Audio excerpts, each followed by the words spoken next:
Assalamualaikum.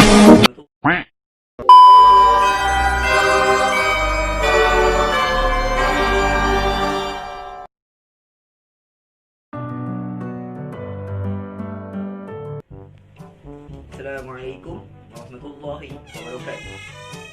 Dan selamat datang ke channel Zulkifah Official.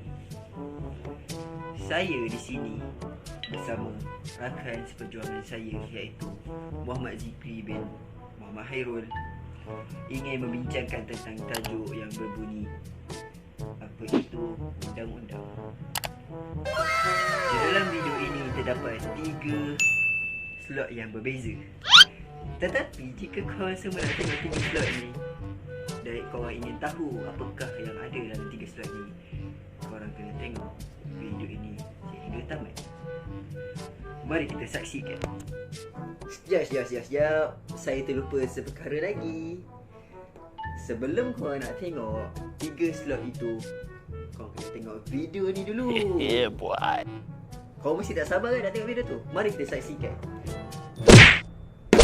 Malaysia akan menggunakan undang-undang jenayah Malaysia yang negara yang lain dan ia hanya akan dapat dilaksanakan oleh polis dan jabatan penerbangan awam. Tengokkan video yang tadi. Jadi apa macam? Okey? Okay.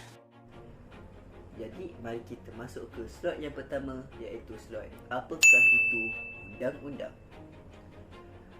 Dalam undang-undang ini iaitu ada definisi-definisi oleh ahli-ahli falsafah. Antaranya ialah Austin.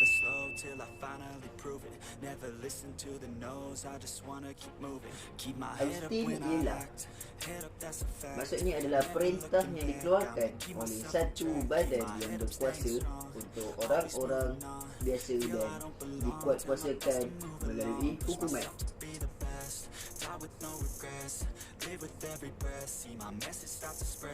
Jadi korang dah tahu kan masa Austin itu daripada falsafah Austin. Lepas tu yang keduanya pula adalah Selman. Dan daripada Selman pula adalah daripada Selman pula adalah maksudnya adalah satu badan yang mengandungi prinsip-prinsip yang diperakui dan digunakan oleh sesebuah negara dalam pentadbiran keadilannya, atau dengan kata lain, undang-undang adalah peraturan yang diperakui dan dikuatkuasakan oleh mahkamah.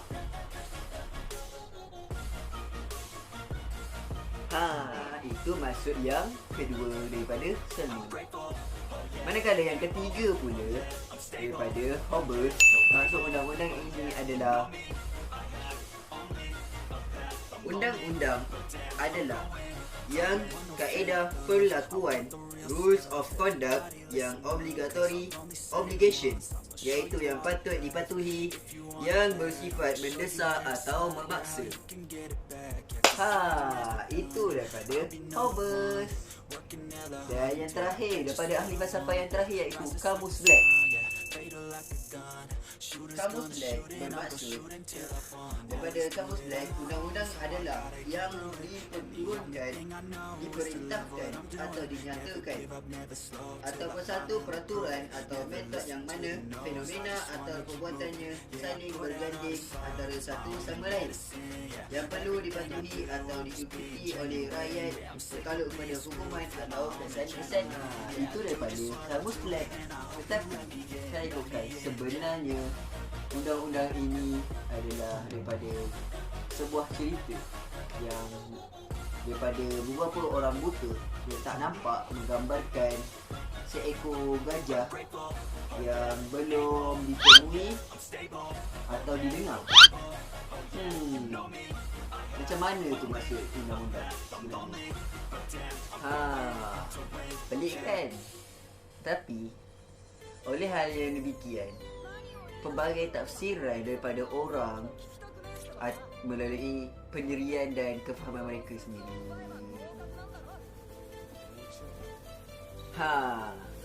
Itulah maksudnya, daripada beberapa cerita tu orang akan faham sendiri, orang ada kefahaman sendiri daripada undang-undang ni. Tapi berdasarkan yang tersebut, senang saya bukan mudah lah nak cakap, nak tafsir tentang undang-undang ini. Yang penting setiap hari kita bertembung dengan undang-undang ini. Itulah dia.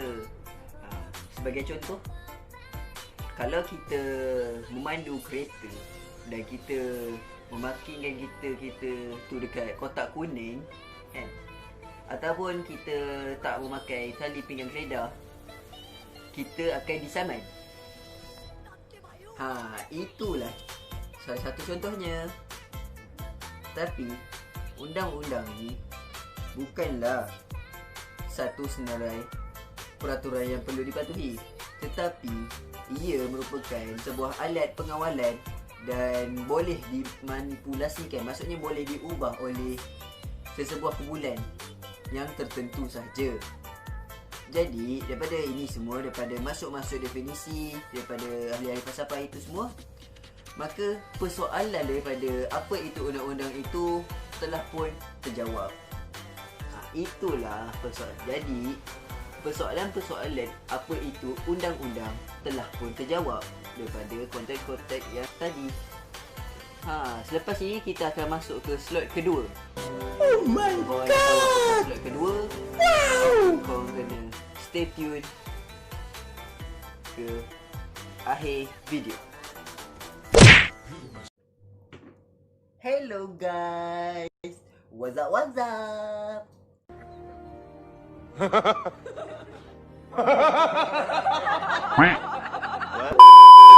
Saya akan teruskan pada untuk slot kedua ini, iaitu tentang fungsi-fungsi undang-undang. Antara fungsi-fungsinya ialah undang-undang ini adalah untuk mengawal tindakan masyarakat dan ia digunakan untuk mengawal ahli-ahli masyarakat. Kawalan ini digunakan dengan cara-cara yang jelas. Contohnya, jika A ni iaitu seorang pekerja kilang telah melakukan sebuah kecuaian ketika bekerja, iaitu telah memotong jari seorang kanak-kanak, maka undang-undang akan mempertanggungjawabkan untuk membayar papasan atas kecederaan kanak-kanak itu.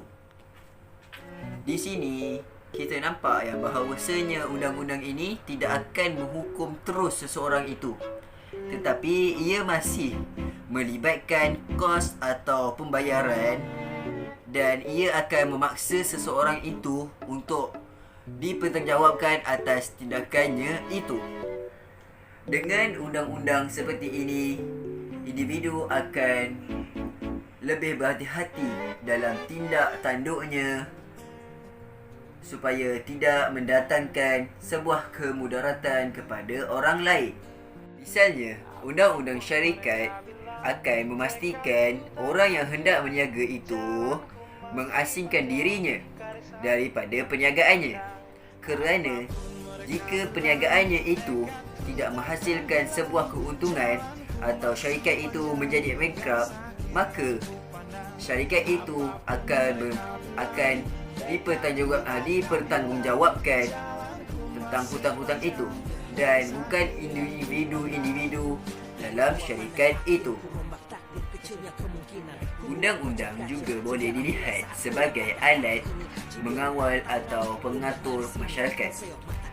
Ia boleh dilihat dalam undang-undang perlembagaan di mana ianya mengatur dan menentukan fungsi-fungsi institusi-institusi atau organ-organ kerajaan dalam sesebuah negara. Dan seterusnya, ia juga telah mempengaruhi perbuatan atau tindakan masyarakat dengan memperuntukkan sebuah cukai, peraturan pembayaran cukai, dan dengan cukai ini dapat pula memperuntukkan bantuan kepada masyarakat yang tidak berkemampuan melalui undang-undang kebajikan sosial. Itu sahaja tentang fungsi-fungsi undang-undang. Jadi, Seterusnya, kita akan masuk ke slot yang ketiga yang dihandle oleh Muhammad Zikri bin Muhammad Hairul. Jadi, semua diminta untuk stay tune.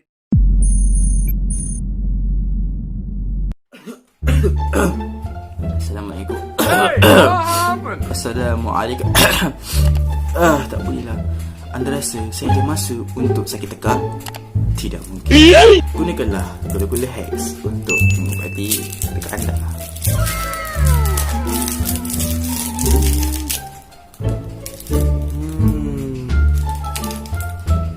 Gunakanlah gula-gula Hex untuk melegakan tekak anda.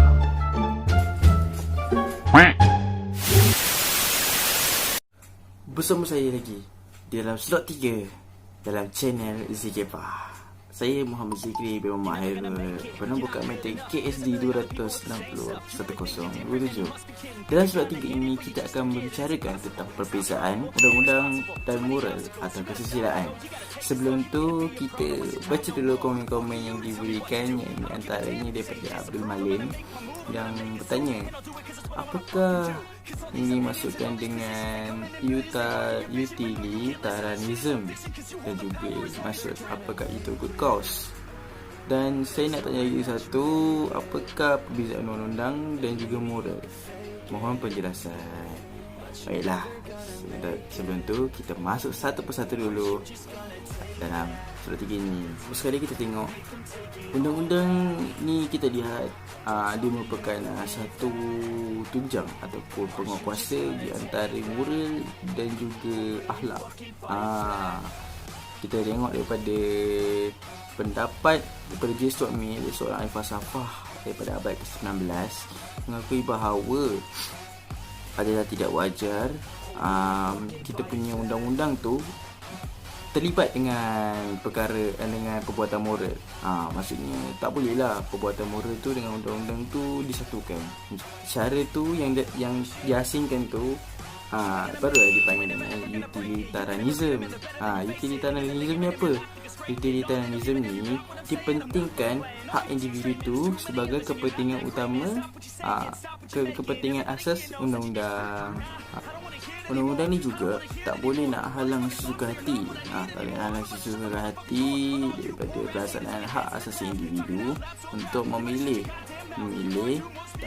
bebas tanpa good cause ataupun dipanggil sebab baik, punca yang baik.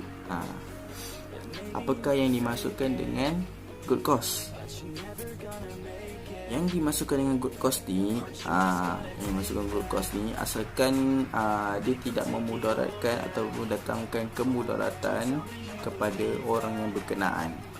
Itu yang dimasukkan dengan good cause. Ini bermakna undang-undang boleh digunakan ke atas individu secara paksa jika ia mendatangkan kebaikan kepada seseorang itu. Pendapat kedua daripada J. Stuart Mill menegaskan dekat sini undang-undang tidak boleh memaksa pegangan moral ke atas rakyat kecuali apabila datangnya kemudaratan kepada orang lain. Benda tu bila datang kemudaratan baru boleh dipaksa. Contohnya pemakaian topi geledah. Seperti pemakaian topi geledah ni kan satu keselamatan jalan raya. Kalau tak pakai, risiko dia tinggi. Lagi satu adalah penyeludupan dadah. Penyeludupan salah guna dadah. Dadah ni ada dua jenis. Satu dadah yang kita ubat tu. Satu lagi dadah yang orang pakai makan jadi mabuk tu. Kita kena tahu tu, ambil tahu. Sebab dadah ni ada banyak jenis, metafetamin dan sebagainya. Tak semua pun terima tentang teori J. Stuart Mill ni. Ada je yang menentang. Di antaranya ada dua pendapat yang menentang dia, iaitu yang pertama Lord Devlin dan juga Sir Fitzjames Stephen. Kata Lord Devlin, the suppression of vice is as much the law's business as the suppression of suicide activities. Menurut Lord Devlin yang mengatakan bahawa J. Stuart Mill ni terlalu mementingkan hak individu, dan jika individu membuat sesuatu yang tidak mendatangkan kemudaratan kepada orang lain, maka tak perlulah ada kawalan. Maksudnya macam ni macam orang tu macam ambil dadah kan. Ambil dadah lepas tu mabuk. Bila mabuk kan macam boleh jadi. Selagi dia tak ada ganggu hak orang lain, sebab itulah tindakan takkan dia ambil. Macam itulah J. Stuart Mill ni punya teori. Devlin berkata patutnya undang-undang ni sepatutnya menguatkuasakan kod moral dan memastikan rakyat dia ikutlah kod moral yang sama macam mana undang-undang tu telah dikuatkuasakan. Maksudnya kalau dia langgar je undang-undang yang telah diketatkan tu, dia akan dikenakan tindakan. Macam kita lah, kalau kita ambil dadah, apa hukuman dia. Kalau kita macam kalau kita merompak, apa hukuman dia. Sir James Stephen pula berkhidmat bahawa tak perlu pun ada macam benda tu jadi mudarat ataupun benda tu dah menjadi macam punca masyarakat tu jadi musnah dan lemah baru nak dikawal. Apa yang perlu ialah perbuatan itu sendiri adalah satu perbuatan yang salah. Jika seorang itu melakukan perkara yang tak moral, maka undang-undang boleh digunakan untuk menghalang perbuatan tersebut tanpa mengira kesannya antara individu ataupun masyarakat. Maksudnya kat sini kita dapat kontrol lah supaya masyarakat, supaya negara tu dapat dah nampak macam teratur, aman kan, daripada benda-benda buruk berlaku. Tak perlu juga diingatkan bahawa ada sebilangan masyarakat yang tak mampu nak buat pilihan bebas sendiri. Undang-undang yang berdasarkan hujah ini ialah undang-undang mengenai dadah. Biasalah kalau orang dah ketagih kan, jadi macam diorang macam dah tak bebas lah. Macam mana aku nak dapatkan dadah lagi kalau dah kena kuat kuasa kan. Jadi diorang macam rasa macam tak bebas lah, diorang macam tak terima. Macam itu juga kita boleh lihat kat sini tentangan di antara pendengar program motosikal, di mana undang-undang yang mewajibkan pemakaian topi keledar telah diluluskan. Jadi mereka menganggap mereka tidak lagi bebas untuk menentukan hidup mereka lagi. Jadi mereka macam tak bebas lah. Sebab apa itulah yang nak pakai topi kan. Sebenarnya tujuan untuk pakai itu untuk keselamatan diri. Untuk keselamatan diri, tapi mereka tak faham. Jadi mereka rasa macam dikongkong ada yang dikawal.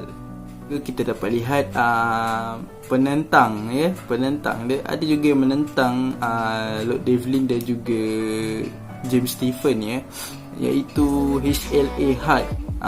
Dia berkata bahawa penyekatan kebebasan seseorang adalah pada dirinya satu kesalahan. Ia perlu dijustifikasikan ataupun perlu diseimbangkan. Undang-undang yang cuba melindungi ahli masyarakat dari diri mereka sendiri adalah paternalistik.